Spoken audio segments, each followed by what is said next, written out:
নারায়ণগঞ্জ জেলা বিএনপির নবগঠিত আহ্বায়ক কমিটির প্রথম সভা অনুষ্ঠিত হয়েছে। সভায় বিভিন্ন সাংগঠনিক বিষয় নিয়ে আলোচনা হয়েছে। বিস্তারিত জানাচ্ছেন আমাদের সংবাদদাতা। বিস্তারিত থাকছে মনিরুল ইসলাম মনিরের প্রতিবেদনে।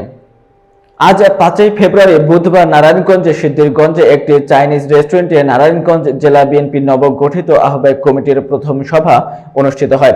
সভায় সভাপতিত্ব করেন নবগঠিত কমিটির আহ্বায়ক অধ্যাপক মামুন মাহমুদ।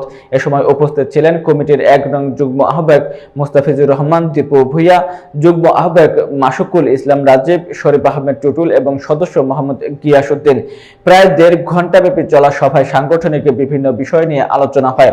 আহ্বায়ক মামুন মাহমুদ জানান, মূলত এই সভাটি ছিল নিজেদের মধ্যে পরিচিতি সভা। সভায় বেশ কয়েকটি গুরুত্বপূর্ণ সাংগঠনিক বিষয়ে সিদ্ধান্ত গ্রহণ করা হয়েছে। তিনি আরো বলেন, আগামীকাল বৃহস্পতিবার নারায়ণগঞ্জের 10টি ইউনিটের বিএনপির কমিটির সভাপতি ও সাধারণ সম্পাদকদের নিয়ে আবারও সভা অনুষ্ঠিত হবে।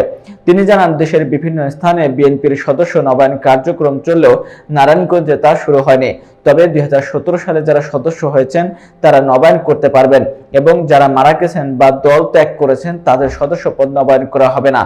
আহ্বায়ক মামুন মাহমুদ আরো জানান, বিগত ফ্যাসিস্ট সরকারের সঙ্গে কোনো সম্পর্ক প্রমাণিত হলে তাদেরও সদস্য পদ নবায়ন করা যাবে না। দ্রুত নারায়ণগঞ্জ শহরে একটি আনন্দ র্যালি আয়োজনের পরিকল্পনাও তাদের রয়েছে।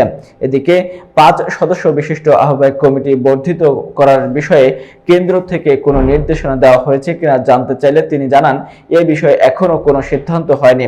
তবে কেন্দ্রের কাছে আমরা নির্দেশনা চাইব এবং তাদের নির্দেশনা অনুযায়ী পরবর্তী পদক্ষেপ নেওয়া হবে। আপনারা যে ধৈর্যের পরীক্ষা দিয়েছেন, আপনারা যে আমি আপনাদেরকে নারায়ণগঞ্জ জেলা বিএনপির পক্ষ থেকেও সংগ্রামী শুভেচ্ছা এবং ধন্যবাদ, অভিনন্দন জানাই।